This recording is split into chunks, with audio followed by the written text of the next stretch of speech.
Hello, everyone. I just wanted to say a big well done to you all for making it through your first midterm. You are all so brilliant, and I'm so proud of you all. We are now one third of the way through. Let's start a new topic: intelligence and schooling. Psychometric is an approach to the study of intelligence that emphasizes the use of standardized tests to identify individual differences between people. But why has this approach sparked so much debate? Intelligence tests are all about identifying differences. They don't just highlight differences, they rank them, showing whether a child is more or less intelligent compared to the others, or if they are above or below average. This evaluative aspect is a big reason why these tests are so controversial. Another major reason lies in the purpose and application of these approaches. The psychometric approach has always been practical. IQ tests were designed with real-world users in mind, particularly in determining the type of education a child should receive. This practical orientation adds to the controversy as IQ tests can significantly impact a child's life. The first intelligence test was created by Alfred Binet and Theodore Simon in Paris back in 1905. Fun fact, a young Jean Piaget, who would later become a famous psychologist, worked with them. Binet and Simon's goal was to figure out which children could succeed in school with a bit of extra help and which one might struggle with the regular curriculum. The results of their tests were closely linked to how well the children performed academically. They categorized the children into groups like idiocy, imbecility, debility, and normality. Each group has its own set of tasks arranged from the easiest to the hardest. Binet was particularly interested in identifying children who were likely to do well in school, which influences the design and sometimes controversial aspects of the IQ test. It's worth mentioning that society and language has changed a lot in the past 100 years. Terms like idiocy, imbecility, and debility weren't considered offensive back then. Let's look at the scales for the first IQ test. A child classified as an idiot should be able to follow a lighted match with their eyes, a simple task to access basic visual tracking. An imbecile should be able to name objects in a picture, testing their ability to recognize and name common items. Children in the debile category faced more challenging tasks, such as repeating a sentence of 15 words. This task tested their short-term memory and verbal skills. Meanwhile, normal children were given tasks like defining abstract terms, which evaluated their understanding of complex concepts and higher-level cognitive abilities.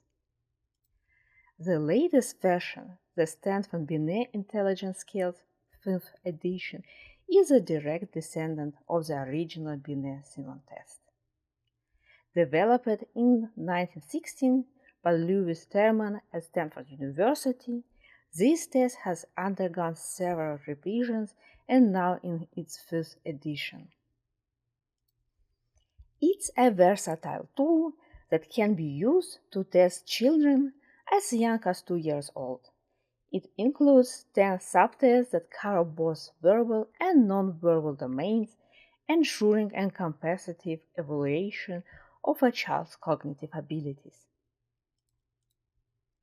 This edition focuses on 5 key factors: fluid reasoning, knowledge, quantitative processing, visual spatial processing, and working memory.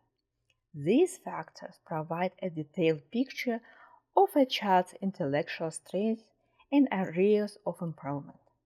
The test yields an overall IQ score as well as separate verbal and nonverbal IQ scores making it a valuable resource for understanding a child's cognitive profile.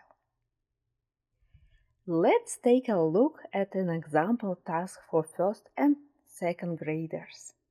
Rachel had the number of dogs that you can see in the first box. 2 of her dogs had 4 puppies, and 2 dogs had 2 puppies. They were able to find home for 9 puppies and decided to keep the rest. Which box shows the number of puppies they kept? Did you get the right answer? It's a bit tricky, isn't it? Here's another example. This time for 5th and 6th graders. Here's the question. Do you see these 4 boxes? In the top row, the pictures go together in a certain way. Now look at the bottom row. Do you see the empty box? Which of the 4 pictures on the side goes with the picture in the bottom box, the same way the 2 pictures in the top row go together? Was it harder for you to get the right answer, or was it easier? The Stanford Binet test, like all standardized intelligence tests, shares a key feature with Binet's original test. It compares the performances of different groups of children. Unlike measuring height or weight, there is no absolute scale for intelligence. Instead, a child's intelligence is reported based on how their performance stacks up against the other children of the same age. Binet introduced the concept of mental age to indicate a child's performance level relative to their peers. For example, if an 8-year-old could answer a question at the level of an average 9-year-old, their mental age would be 9, even though their actual age is 8. Conversely, if they performed at the level of the average 7-year-old, their mental age would be 7. Lewis Terman took Binet's idea further when he developed the Stanford Binet test. He used both mental age and chronological age to report a child's performance. The intelligence quotient, IQ, was calculated by dividing mental age by chronological age and then multiplying by 100. Modern intelligence tests no longer use the concept of mental age, but they still use IQ as a measure. The average IQ is set on 100. Children who perform better than their peers have an above average IQs, while those who lag behind have below average IQs. The leading alternative to the Stanford Binet test is a series of tests developed by David Wechsler. There are 2 main Wechsler tests designed for children. The Wechsler Intelligence Scale for Children, which is intended for ages 6 to 16, and the Wechsler Preschool and Primary Scale of Intelligence, which is for children aged 2.5 to 7 years. The Wechsler tests share many similarities with the Stanford Binet test, particularly their focus on skills that are important for academic success. The Wechsler test, for example, is divided into 4 scales that assess different aspects of intellectual performance. Verbal comprehension. This includes tests like vocabulary and general information. Perceptual reasoning. This involves nonverbal tests, such as reproducing a geometric design using colored blocks. Working memory. This includes tests of short-term memory and mental arithmetic. Processing speed. This involves tasks like copying symbols paired with numbers and scanning for target symbols in a list. The Wechsler test provides both an overall IQ score and separate scores for each of these 4 scales. For example, in the fluid reasoning scale, A child might be shown a picture with scales and object on them, weights. The examiner could ask, which of these objects weighs as much as the star to the left of the question mark? This type of question accesses the child's ability to detect the underlying conceptual relationship among visual objects and use reasoning to identify and apply rules. Students who have strong fluid reasoning typically can think abstractly, process information quickly, and see the forest for the trees. The easiest way to think about it is being able to solve a Rubik's Cube. Not only must one understand the visual pattern, but one must also be able to manipulate these patterns and see how they connect. Here is another example of fluid reasoning. Matrix reasoning, serial algebra matrix. Here's another example on fluid reasoning. Matrix reasoning / serial order matrices. In this subtest, children are presented with an incomplete matrix and must select the missing piece from 5 options. This task requires visual information processing, abstract reasoning skills, and the ability to perceive the relationships among the various elements and identify the underlying rules. The Kaufman Assessment Battery for Children is a relatively new addition to the field of childhood assessment, developed by Alan and Nadine Kaufman in 1983 and updated in 2004. This test stands out because it makes a significant effort to minimize cultural content in both its construction and administration. This approach aims to address a long-standing criticism of traditional IQ tests, that they may unfairly discriminate against children from poor or minority families. The Kaufman Assessment Battery for Children also responds to another common criticism of traditional IQ tests, which is that they often lack a clear theoretical basis. Instead, this test is grounded in information processing theories of intelligence.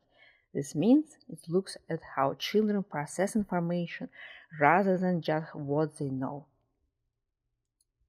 The Kaufman Assessment Battery for Children tests a broad range of cognitive abilities, including visual processing, fluid reasoning, short-term memory, and long-term storage and retrieval. By focusing on these areas, the tests provide a comprehensive picture of a child's cognitive strengths and weaknesses, while striving to be fair and inclusive for all children. Here is an example of a task from the Kaufman Assessment Battery for Children, specifically from the simultaneous scale.